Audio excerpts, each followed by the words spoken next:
So with no further ado, I want to actually review with you is measures of leverage. Okay. Now I'm on in the curriculum to define and explain leverage, business risk, sales risk, operating risk, and financial risk, and classify a risk. Now, this reading on the measures of leverage, there are things that you need to focus on, and these are the primary things you should focus on. Number one, you should know the difference between financial leverage and operating leverage. That's number one. Number two, you need to know how to calculate and what are the components of the degree of operating leverage, the degree of financial leverage, and the degree of total leverage. And then after that, you should definitely know how to calculate the break-even quantity of sales that covers all fixed costs, and the break-even quantity of sales that just covers operating fixed costs, not financing fixed costs. So those are really the prime elements that they like to test in this particular reading. So we're going to go over this reading and make sure that you know it. And I'm also going to do a problem with you, but I do want to emphasize that this was a reading that started out as a level 2 reading in the corporate finance area of level 2. Then it was put into both readings, level 1 and level 2. And now, a couple of years ago, they removed it from level 2 and it's only in level 1. So they do like to ask questions about this, and this area of measures of leverage is not going to be a reading again at level 2, and it's not going to be level 3 because there is no corporate finance at level 3.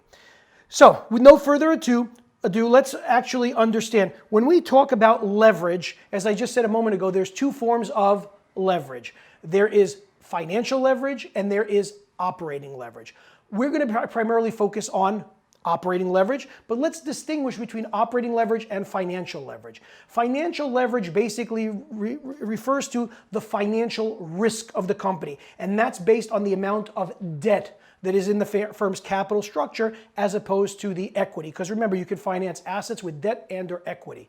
So when we talk about financial leverage, we're generally talking about the debt component of a firm's capital structure.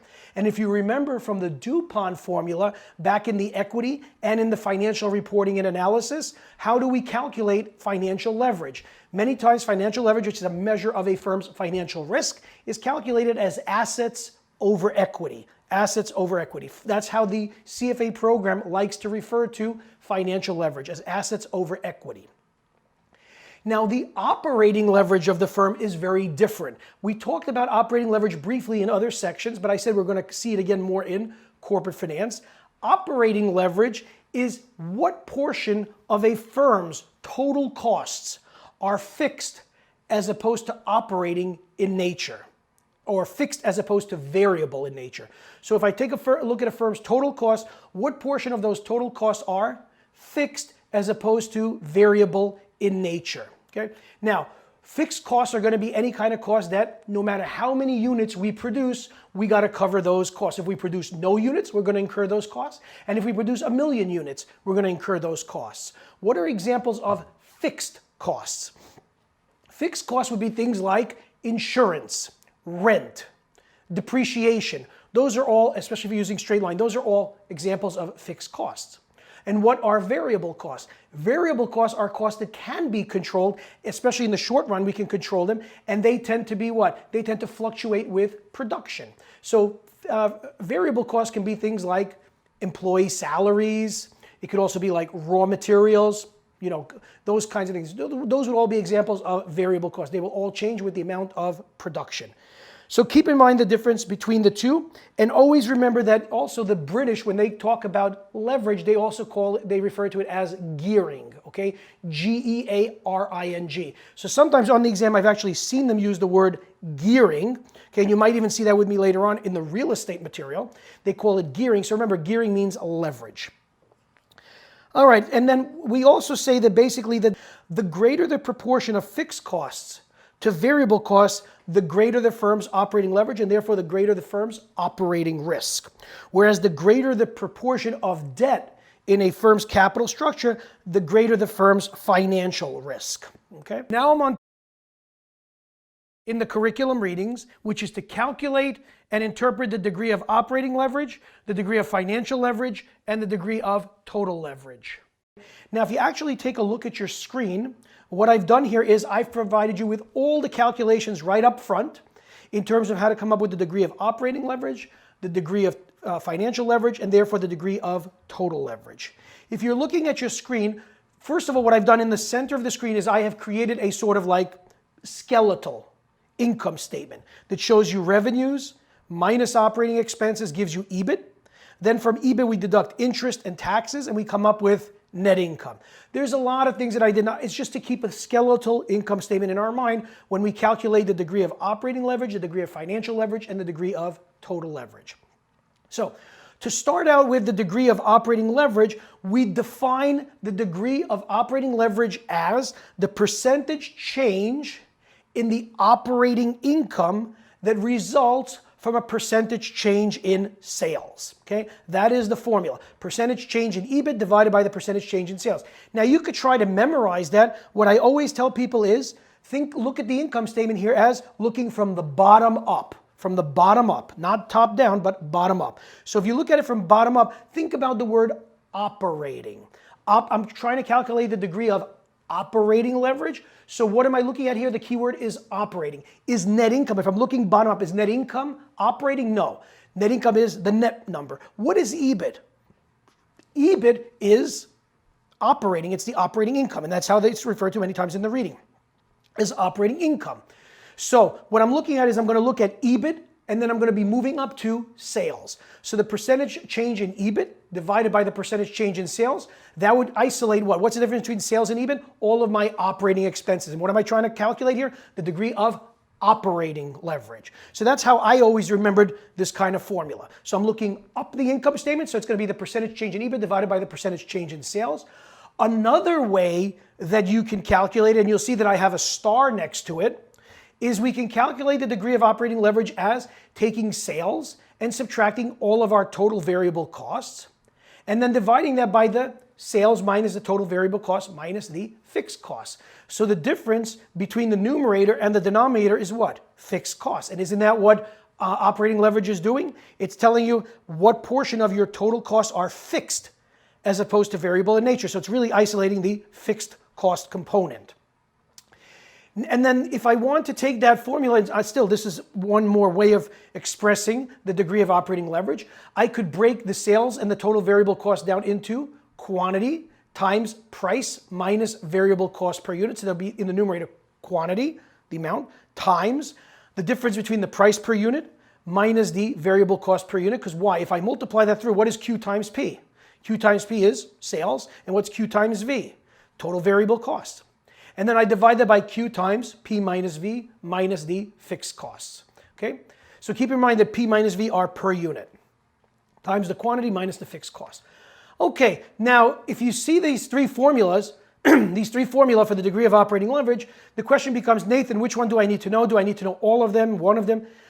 Primarily, I would know the one that I just starred, which is the second formula. Sales minus total variable costs divided by sales minus total variable costs minus fixed costs gives me my degree of operating leverage. Why? Because the first formula, the percentage changes in EBIT over the percentage change in sales, that's something where if they wanted you to calculate it, they'd have to show you what?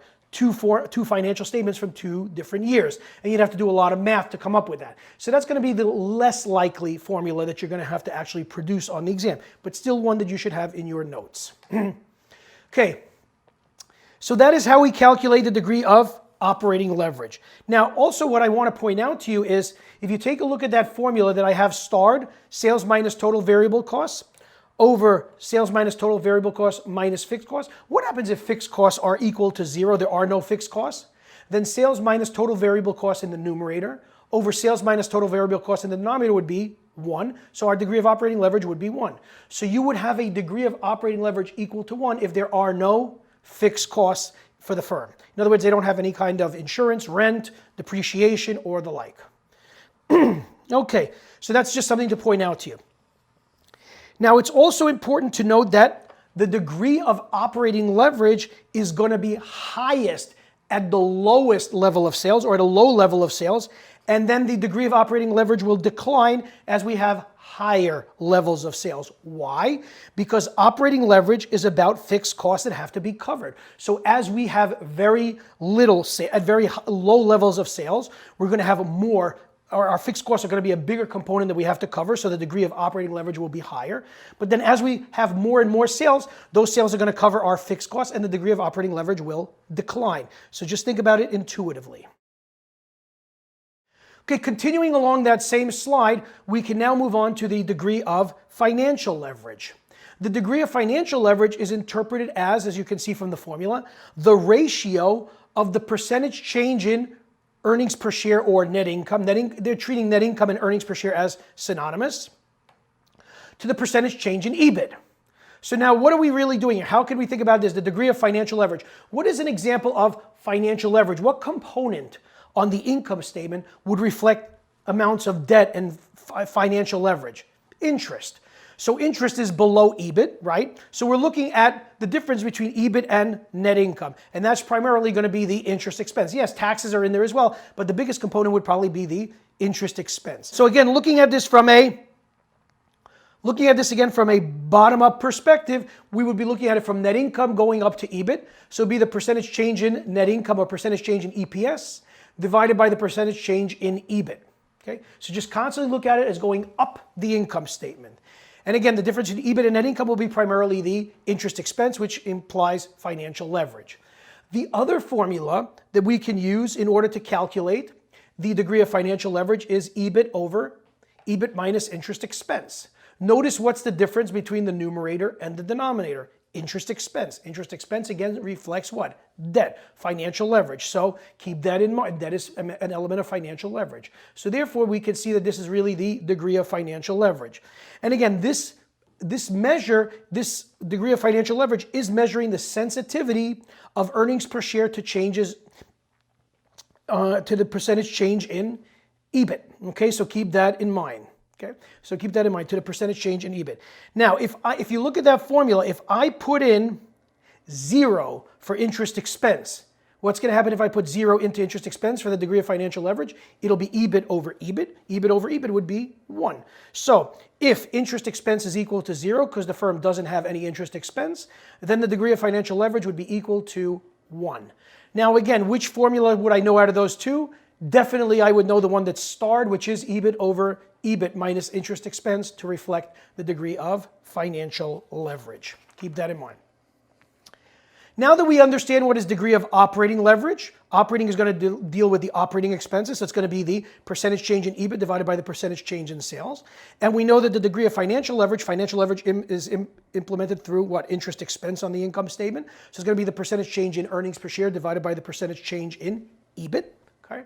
We now have the degree of operating leverage and the degree of financial leverage. How do we come up with the degree of total leverage? The degree of total leverage combines the degree of operating leverage and the degree of financial leverage. So one way that we could come up with the degree of total leverage is simply multiplying DOL times DFL. If you look at the bottom of that same screen, I am now showing you the different ways to calculate that same screen. I'm showing you the different ways to calculate degree of total leverage. So one easy way, which is the one that they love to test on the exam, is degree of operating leverage times the degree of financial leverage equals the degree of total leverage. Okay, that's one way. Now, if we look at degree of total leverage, since degree of total leverage encompasses both the degree of operating leverage and the degree of financial leverage, we're looking at the entire income statement, bottom up. So it would be the percentage change in earnings per share divided by the percentage change in sales. So that would basically be measuring, again, the sensitivity of earnings per share to sales, to the change in sales. That would be your degree of total leverage. Okay. Now, the other way that we can calculate the degree of total leverage is we could say, all right, in the numerator, we're going to have sales minus total variable costs. Okay. And then in the denominator, we're going to have sales minus total variable costs, minus the fixed costs, and then also minus the interest expense. And if we want to reword that formula using the notation, we could say, well, again, sales minus total variable costs would be quantity times price per unit minus variable cost per unit. And then we would divide that by quantity times price per unit minus variable cost per unit minus the fixed cost minus the interest expense.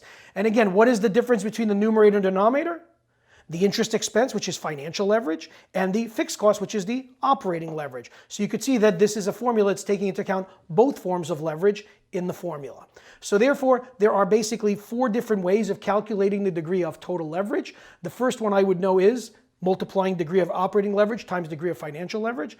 And then the other one that I would know, the second one would be sales minus total variable costs over sales minus total variable costs minus fixed costs minus interest expense. Okay, we're going to do a problem in a moment that's going to test you on these formula. But what I want to do is I want to sort of continue with this reading, finish it up, and then we'll do a problem that encompasses most of the material in this reading. Now I'm on in the curriculum readings, just to analyze the effect of financial leverage on a company's net income and return on equity. Okay, now financial leverage, again, we're looking at it as what? Assets over equity. That's a measure of financial leverage. And you should already know the financial leverage, assets over equity, from the DuPont formula. Increasing the financial leverage of the firm, all else constant, does what to the ROE? Well, it's going to raise ROE.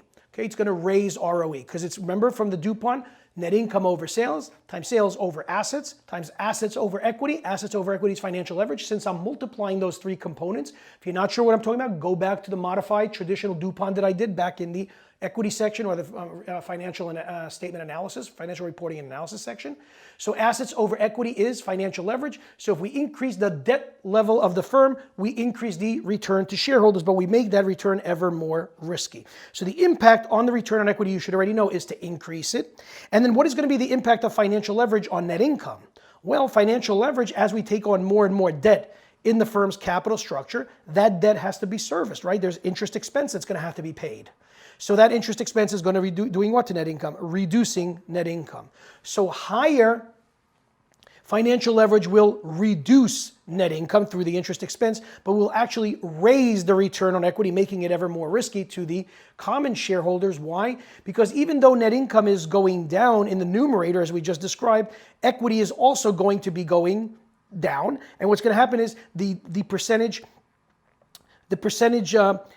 impact will be more so that the overall return on equity will go up, okay? Because the denominator, equity, will go down even more than the net income. So therefore, overall return on equity will rise. Now, in the actual readings and in your prep providers materials, they actually take you through numerical examples to prove this to you.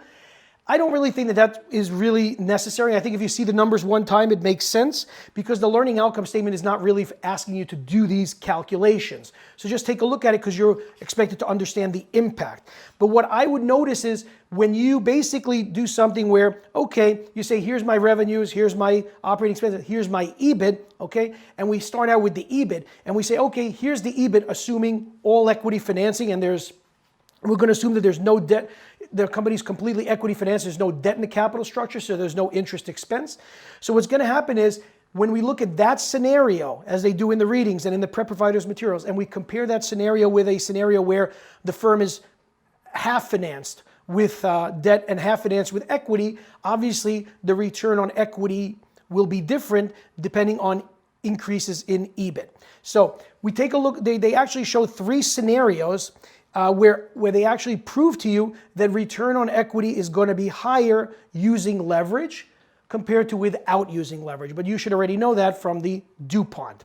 Furthermore, you can also take a look in the calculations in the CFA books or even in the prep providers materials, and you could see that the use of financial leverage not only increases the level of the ROE, it doesn't only increase the ROE, it also increases the rate of change of ROE compared to the rate of change of ROE when a firm is not financed with debt. Okay, so it increases. That's what you need to get to the point here. Okay, you can see all the math in the books. You don't need me to walk you through every mathematical scenario.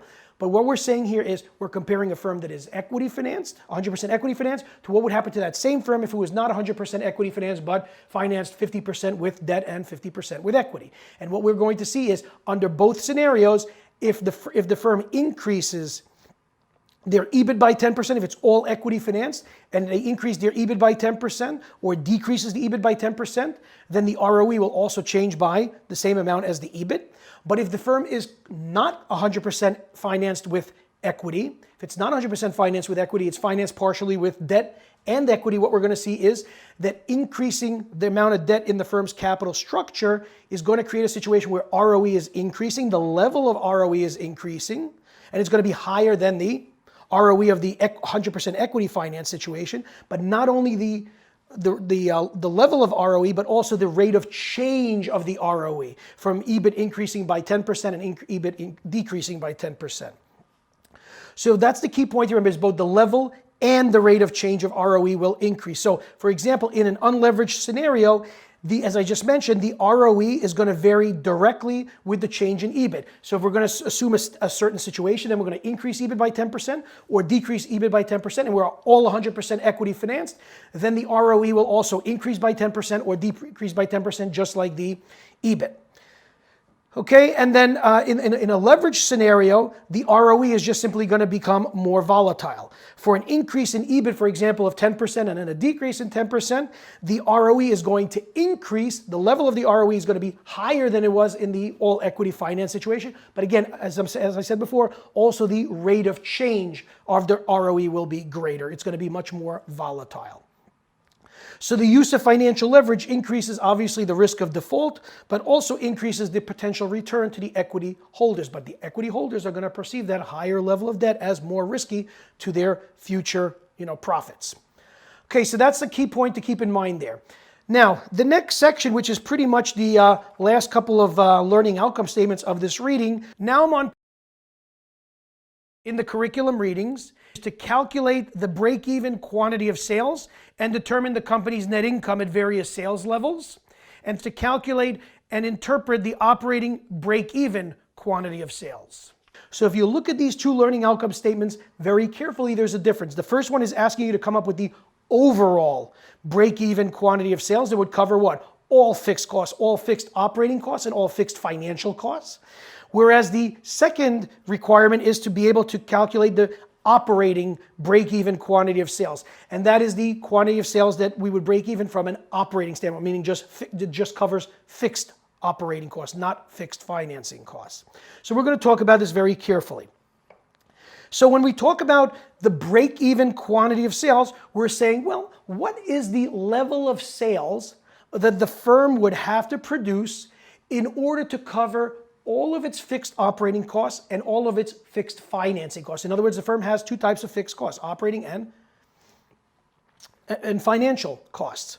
So we're saying, what is the level of sales that they would have to cover all their fixed costs, operating and financial? In other words, what is the level of sales that the firm would have to produce so that net income is equal to zero? So that when they cover all of their costs, their net income is equal to zero. So if you take a look at your screen now, you will see that the formula is for the break-even quantity of sales.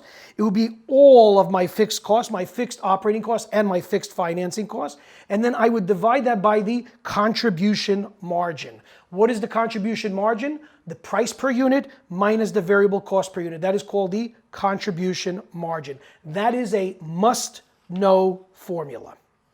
Okay. Now that is to be distinguished from the operating or calculating the operating break-even quantity of sales. Now, operating always means what on the income statement? EBIT. So I'd like to know what is the level of sales that the firm would have to produce so that EBIT, not net income, but EBIT is equal to zero. So that's what we would be just covering our fixed operating costs and ignoring our fixed financing costs. So therefore, our formula for the operating break-even quantity of sales, the operating break-even quantity of sales, would be the fixed operating cost divided by that contribution margin of price per unit minus variable cost per unit. So to summarize here, a firm that actually chooses operating and financial structures that result in a higher degree of total fixed costs is going to have a higher total break-even quantity of sales. So if they want to cover both their fixed costs or any kind of actions that they take that's going to increase their total fixed costs in general, they're going to need to produce even more units to cover all of those fixed costs because they have to cover, again, both fixed operating costs and fixed financing costs. And these same conclusions also apply to operating leverage and the operating break-even quantity of sales. One company can actually choose a larger scale of operations. In other words, they want to create a larger firm or a larger factory or a larger entity. And that's going to result in a greater operating break-even quantity of sales and greater leverage. Why? Because as they get larger, they have more costs to to cover, and because they have more cost to cover, that's going to increase they're going to have to increase the amount of sales that they make in order to cover those costs. That is the idea that you need to know behind this reading on measures of leverage. So don't make the mistake of confusing operating break-even quantity of sales and the total break-even quantity of sales. And now what we're going to do is we're going to do a problem.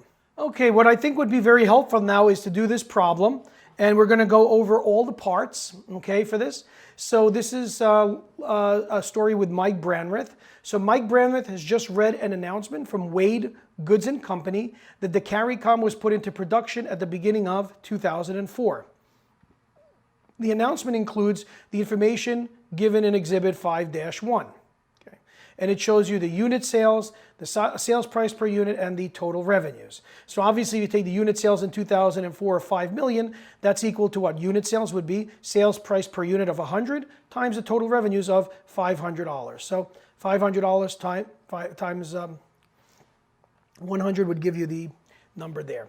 Okay, in any case, with respect to the CARICOM forecasts, excuse me, that's the unit sales. I'm sorry, I misread that. The unit sales is 5 million. The sales price per unit is $100, and the total revenues are $500. I apologize, that's my misread. That's not $5 million, just 5 million units, excuse me. So it's not a big deal. With respect to the CARICOM forecast for 2004, Branrith estimates the operating fixed cost will be $225, and the operating variable cost will be 27.5% of the sales price. So the question in part A is to calculate the CARICOM's break-even sales quantity for 2004. Show your calculations. So we're going to focus on 2004. Now they did ask for the break-even quantity of sales. Are they asking for the operating break-even quantity of sales or the total break-even quantity of sales? Well, in this particular problem, both the total break-even quantity of sales and the operating break-even quantity of sales would be the same. Why would it be the same? Because they don't have any fixed financing costs. They only have operating fixed costs. They only have fixed operating costs. They don't have any fixed financing costs. So the total financing fixed cost would be 0. So it would be one and the same. So you could have used either formula. But because they said break-even quantity of sales, I would have just done the total break-even quantity of sales. And we know that that's going to be the total fixed operating costs plus the total fixed financing costs over the contribution margin, which is sales price per unit minus variable cost per unit. Now I'm going to give you a moment to do that, and then you can come back and we can go over the answer and make sure that you got the correct answer. So go ahead, you can put me on pause for a second and come back. Okay, if you come back now, if you came back and you've done this, you should have gotten that the break-even quantity of sales for 2004 is, drum roll, 3,103,448 units, okay? You know, just rounded. It was 3,103,448 units, okay? How did we get that? Well, what are our total fixed costs? Our total fixed costs are 225 million, which are really our total fixed operating costs. Our total fixed financing costs are 0. So therefore, the total fixed costs are still 225 million. That would be the numerator of our calculation. And then we would divide it by the contribution margin, which is the sales price per unit, which is 100, minus the variable cost per unit. And you were told that the operating variable cost per units are 27.5% of the sales price. Since the sales price is 100, 27.5% of that would be 27.5 or 2750. So in other words, we would have $225 million of total fixed cost in the numerator divided by $100 minus $27.50. And therefore, if we divide the denominator by the numerator into the numerator, we get 3,103,448. That would be your break-even unit. Now you have my calculation showing in front of you, and you also have and I'll put up the answer key afterwards. But you have my calculation right now, and at the end, when we finish this problem, we'll put up the official answer key. All right, let's move on to the next part of this question. Which is, if we take a look at the second page, part B says in number 1, I want you to calculate the degree of operating leverage for Wade in 2005. Be careful. This is exactly what you need to be careful about on the exam. People are studying for this exam, but a lot of the distinction between papers is reading ability. And what was the last problem doing? calculating the break-even quantity of sales in which year? 2004. Now they switched it to coming up with doing the operating leverage for 2005. You got to make sure that you're looking at the right years and then show your calculations. And then in the second part, it's asking you to judge whether the operating income of Wade or Dynamic would be more affected by the change in revenues in 2005. Justify your response with reference to the degree of operating leverage in 2005 for each company. So now if we go back to the previous page, okay, we're going to now read the story under letter A, which says, 6 months later, Brandreth reviews industry data for the first half of 2004 that indicates a slowing growth rate in sales. Brandreth has prepared revised projections for 2005 for both Wade and Dynamic Communication. Selected data from his revised projections for Wade are shown in Exhibit 5-2, which is right below. Brandreth is using his revised data to analyze the extent to which both Wade and Dynamic are using operating leverage and financial leverage. For Dynamic, he's calculated the degree of operating leverage. This is for Dynamic.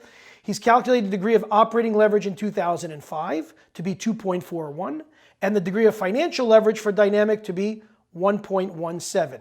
But what was the question asking? If we take a look at the question, which is also appearing again on your screen, for part B only, it's to calculate the degree of operating leverage for whom? For Wade, and justify whether Wade or Dynamic would have or be more affected by a change in revenues in 2005.